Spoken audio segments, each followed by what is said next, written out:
We are continuing through the Exodus study. Right now we're at the laws, the fifth commandment through the 10th commandment. We're going to look at those and see how they applied to the covenant and also to the book of covenant. You know, they all relate together. This was the covenant that God had given to the Israelites when he was on Mount Sinai, given to Moses. We talked about that in previous lessons. Wes talked about the first few commandments that were given to the Israelites, and that was the relationship between them and God. So these are horizontal laws, as you see on the screen here. These are between man and man, or between the people, the relationship as a society. This was to help keep the society strong, the bond of unity, and to be able to, the way that they relate to one another, in helping the society grow and to function in the best way that was possible. One thing that you also want to think about as we talk about this is, you know, the first few commandments was, you know, man's relationship with God. So God was first. The second, we come to the fifth commandment, and we see God puts an important emphasis on family. Family was the backbone of society, and it always has been, and God recognizes that as putting that in there as the fifth commandment, as children and the relationship with children and their parents. So strengthening your relationship with God, that was what he was trying to do with the Israelites, so that they could maintain as a nation, strengthening their families, and also strengthening that relationship between each other in society. So God first, family second, and then, you know, others third. So that's one way to think about it. But as we continue through these slides, I'm going to talk first about the fifth commandment, Exodus chapter 20, verse 12. It reads, "Honor thy father and mother, and thy mother, that thy days may be long upon the land which the Lord thy God giveth thee." This commandment is very important because, like I said, it holds that relationship between children and their parents. It's designed to promote the right relationship between each other. Children were to honor both father and mother, not just father or not just mother, or, you know, it's both. They have to honor both. Not just the one who's setting the rules, but the ones that are helping guide and nurture them and teach them each day. Those are the ones that the children are to honor, those that raise them in their household. So children honor their parents in many ways, and Scripture talks about those. First is by obeying them. Deuteronomy chapter 21 covers that. Also, speaking respectfully to them and about them, we see in Leviticus 19. Not cursing them. This is an important one because in Exodus chapter 21, in verse 17, it says, "He who curses his father or his mother shall surely be put to death." So this is not only just a command to honor the mother and father, but this has a consequence. By cursing them, they could also receive the penalty of death. Providing for them when they're no longer able to provide for themselves. Mark chapter 7, Jesus is talking about this, and also in Matthew chapter 15, we see the same scripture here, where the Pharisees were trying to trick Jesus or put him in a question where, you know, the disciples were not washing their hands before they were eating bread, and they were trying to basically say, your disciples are transgressing the tradition of the elders when they don't wash their hands and they eat their bread. And Jesus, in his response to him, he goes to this verse. He goes to honoring the father and mother, and he basically tells them that they are cursing. They've taught people to curse their father and mother by not providing for them when they're no longer able to provide for themselves. He says here, for God commanded, saying, honor your father and your mother, and he who curses father or mother, let him be put to death.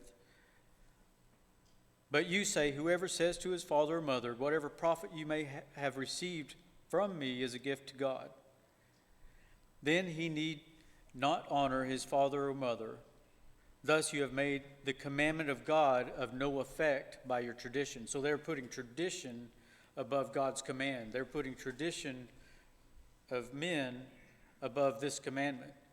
And Jesus is rebuking them because of it. So these are the four ways that I see in Scripture that children are to honor their mother and father.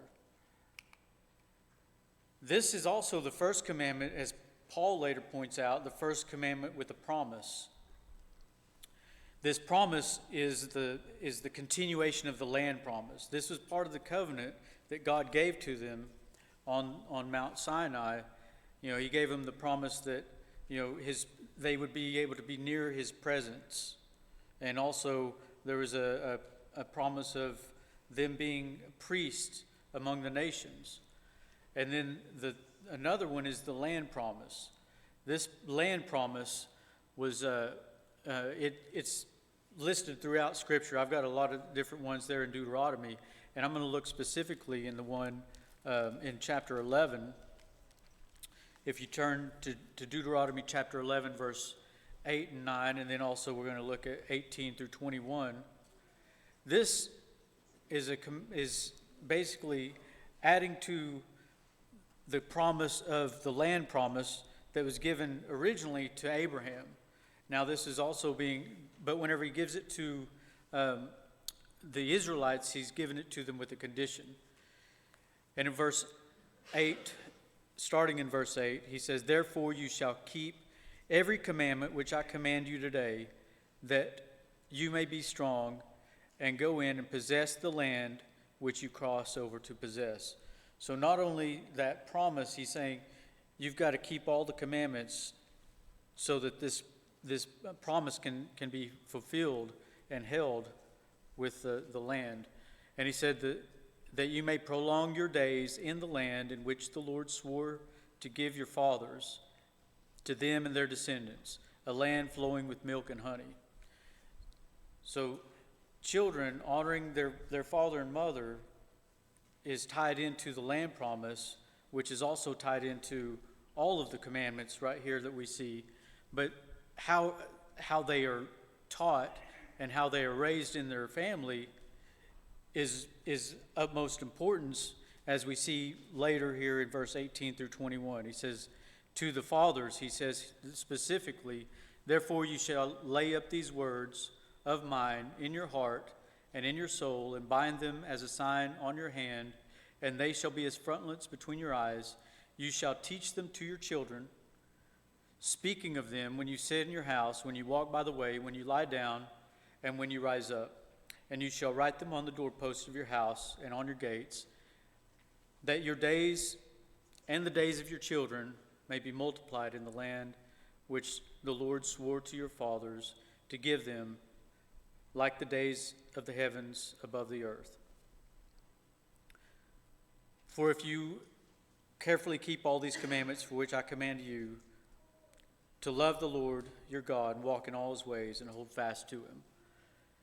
So this is tied together with also the land promise, honoring father and mother, but this was carried out over generation by the fathers and grandparents teaching the children. And those children, they should honor father and mother regardless of whether they were taught, but it's also tied together with the land promise. So you have to look at both of those together. It all ties together. It's the relationship. It all goes back to that relationship, promoting good families, and keeping that relationship strong and the faith strong with God in those families through teaching and honoring. Okay, so here we're going to continue here. Ultimately, though, Israel was taken from their land because they failed to observe the law which God was taught to them by their parents. So Paul here, he implies that obeying parents, also this promise in Ephesians chapter 6, he refers to this as the first commandment with the promise. And he says that obeying parents leads ultimately to a better, longer, more successful life. And that's a good rule of thumb, and it holds true. Whenever a child learns in their family, in their household, to obey and respect authority, their parents, then as they grow up, they're conditioned, or they're learned, and they've learned by that example to follow their boss later in life, or anybody, God as the ultimate authority, and not rebel against that.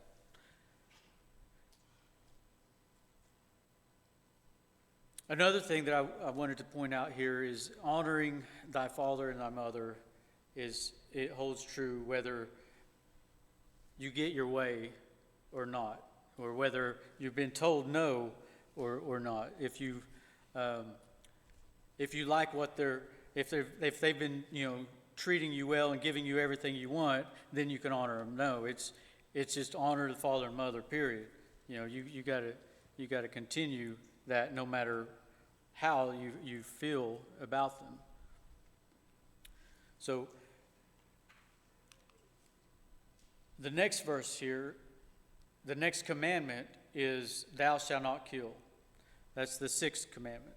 Now, King James Version, it says kill, but in a lot of the other versions, New King James, New American Standard, English Standard Version, those all have translated that Hebrew word into murder. And it's probably more accurate, more applicable to translate it into murder, even though in Scripture that word was also used in times where there was an accidental killing or a killing through negligence. But if you look at the word in context, in context of all of Scripture, if you use the word kill in this spot here in this commandment, it's really it's too general. It's too broad, as if you will, because the law didn't ban all killing. As we know throughout Scripture, war was still permitted. God told the Israelites to go into battle multiple times, and we see that. Capital punishment was also a punishment for the crime of committing the crime against the laws, some of the laws, not all of them, but murder being one of them. So God required the death penalty for certain crimes, including this one, including thou shalt not murder. The 6th commandment prohibits murder, and that is the deliberate taking of a human life. This commandment is to uphold human life.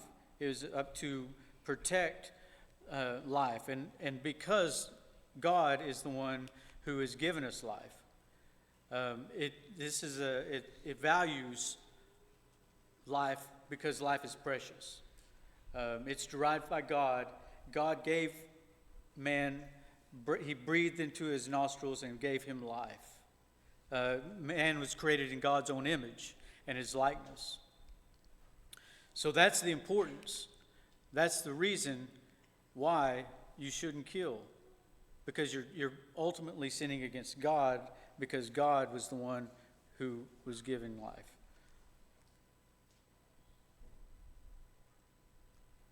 This is evident throughout all of a lot of Mosaic law. We see in Numbers and Deuteronomy, even if a man was killed accidentally, the crime the punishment for that crime was not the same. If it was an accidental, or if it was negligence, or if it was even self-defense, what would happen at that point? There was the city of refuge, and they would go to the city of refuge until the high priest was no longer the high priest, or the high priest died, and then there was a new high priest put in place. So this also shows that it's not 100% across the board, and that thou shalt not kill is probably not the best translation. The next commandment is the seventh commandment, and this is to protect the marriage, protecting the marriage relationship. Also, strengthening the family, keeping the family strong. The sin against the married partner is what adultery is. Whenever a person commits adultery, they're sinning against the married partner. But also, they're sinning against God. And God, the reason why I say this is because God, we see in Genesis chapter 2, God created two complementary genders. He designed the institution of marriage. He created man, and then out of Adam's rib, he created woman, and created through them the institution of marriage.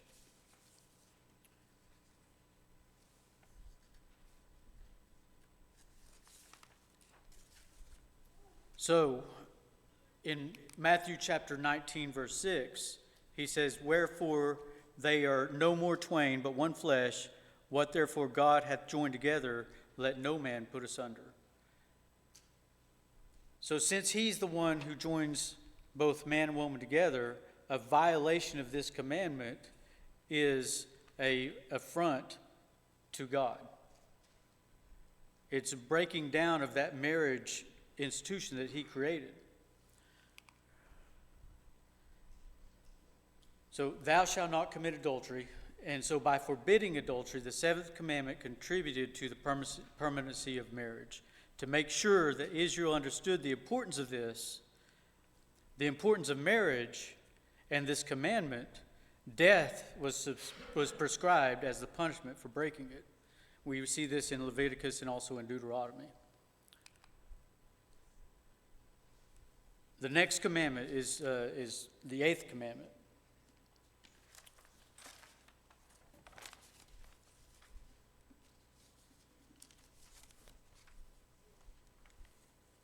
And that is, thou shalt not steal.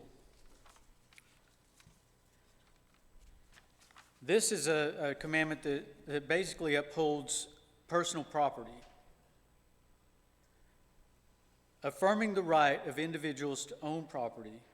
This isn't, property is not to be shared communally or owned by the state. This is showing that to the Israelites, your property is yours. Now, everything ultimately is owned by God. God ultimately owns all things, but personal property was a gift from God. And so when somebody would take that, steals that from someone, that's an affront to that person. That's also a sin against God. So individuals should not be wrongly deprived of their property, and acts of theft are violations of the person. And since God ultimately owns all things, it's also a sin against God. So, thou shalt not steal. It was to steal from another person was as if someone was stealing from God. Now, theft was not a capital crime. It was not just like some of the other religions around that time. In their religious codes, it authorized they authorized bodily disfigurement and also death, but the God's law given to the Israelites didn't do that.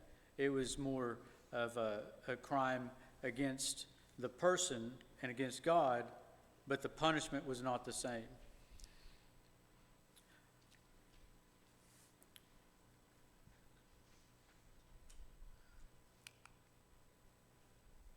The next commandment the ninth commandment is protecting people against false accusations.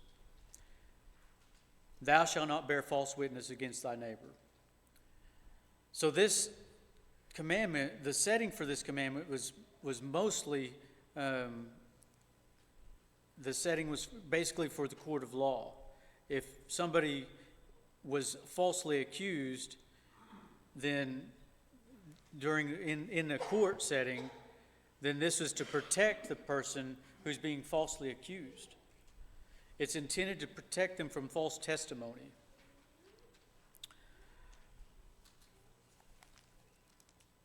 Exodus chapter 23, verses 1 through 3, adds to this. It says, "You shall not circulate a false report. Do not put your hand with the wicked to be an unrighteous witness. You shall not follow a crowd to do evil, nor shall you testify in a dispute so as to turn aside after many to pervert justice. You shall not show partiality to a poor man that is destitute." So deals with the lying witness who's going to try to jeopardize the welfare of another. The major evidence for a crime provided by witnesses or another. Whenever a crime was committed, they didn't have DNA, they didn't have some of the things that we have today. So the major witness was the evidence. That was the evidence for the crime, and it wasn't just one witness. One witness wasn't enough. There had to be at least 2 or 3 witnesses, and all those, for somebody to be convicted, all those witnesses had to be telling the truth, or there was consequences that comes back to them. This is a way to prevent injustice, to make sure that justice is held. God didn't want anybody being falsely accused. Nobody wants to be falsely accused, and this is to protect that.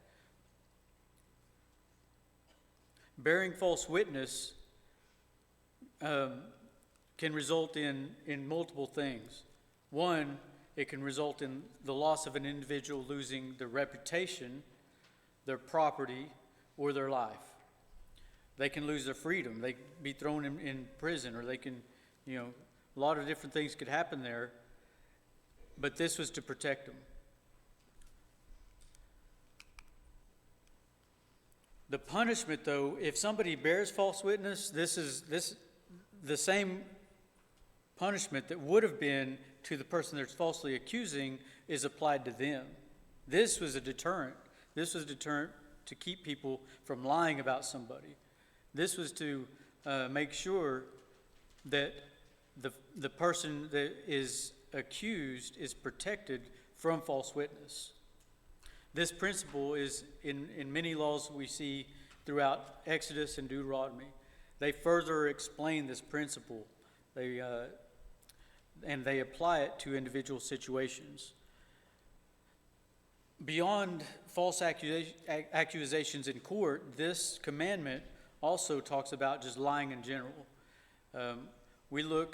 If we turn to Hosea chapter 4, verse 2, and this applies to a lot of the other commandments as well, but he says, the prophet Hosea in chapter 4, verse 2 says, by swearing, well, let me go back. I'm going to go back to verse 1. Hear the word of the Lord, you children of Israel, for the Lord brings a charge against the inhabitants of the land. There is no truth or mercy or knowledge of God in the land. By swearing and lying, killing and stealing and committing adultery, they break all restraint with bloodshed upon bloodshed. Therefore the land will mourn, and everyone who dwells there will waste away. So here the prophet Hosea is confirming that they've broken the covenant, and they're losing that promised land that God promised to them. God is the foundation of all truth and cannot lie, and any lying contradicts the nature of God. So that's why this is so important. That's why all these commandments are important, because God gave them to the Israelites to strengthen their families, to strengthen the relationship with God, and also to strengthen their nation. And whenever they didn't follow, we have history to go back and look at, and we can see when they didn't follow these, when they didn't obey the commandments, then the family was broken up. The relationship with God was separated, and also the relationship between each other was hindered.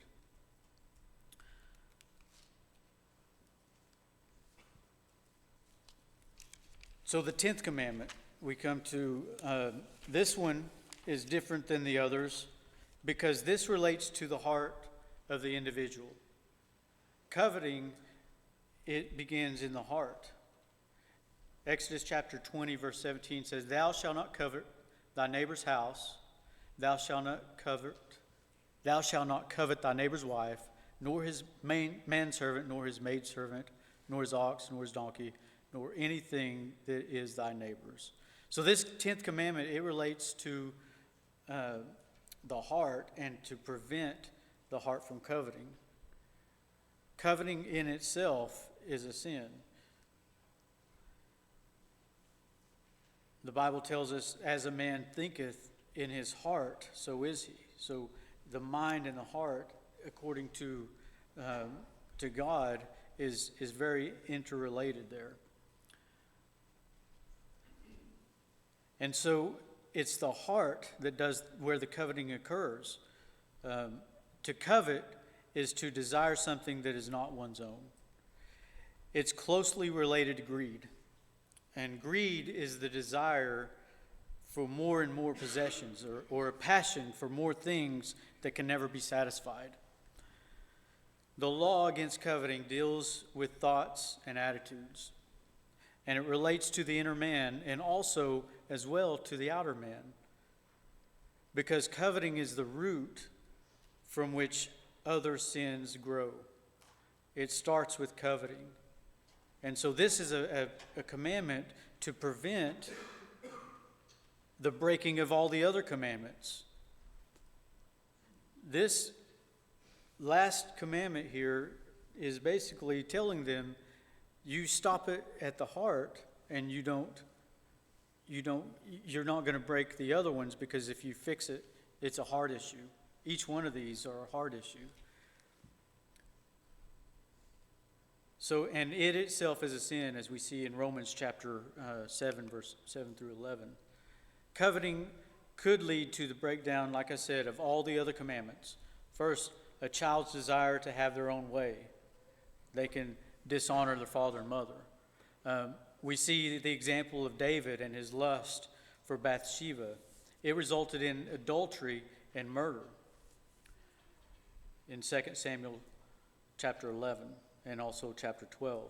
Ahab's desire to own Naboth's vineyard led to a false testimony and murder. Coveting merchants in the time of the prophet Amos, they broke the Sabbath and they were guilty of stealing. And then we see in the book of Jeremiah, greedy people in Judah in the days of Jeremiah who lived during this time, they perhaps violated all of the commandments, and they were trading pure devotion to God and his name for pagan idolatry. So this coveting is really what can lead to all these other breaking of the commandments. Like I was saying earlier, these commandments were given to the nation of Israel, but any nation would be well off if they followed these commandments. As Christians, we need to be able to also understand how these commandments relate to us. And on Sunday afternoon, I'm going to go into that in more detail. We know that these are just a shadow of what was to come, but these were good laws. These were really better than any laws that had come along to any nation at that time. And a lot of these same commandments we still have to follow as Christians. Most of them, obviously. But there are some differences. These don't, the application is a little different, and so we're going to look at that. We're going to look at how the law was actually a tutor to bring us to Christ. And so we're going to look in Galatians. We're going to talk about that a little bit more on Sunday afternoon. That's my lesson for this evening.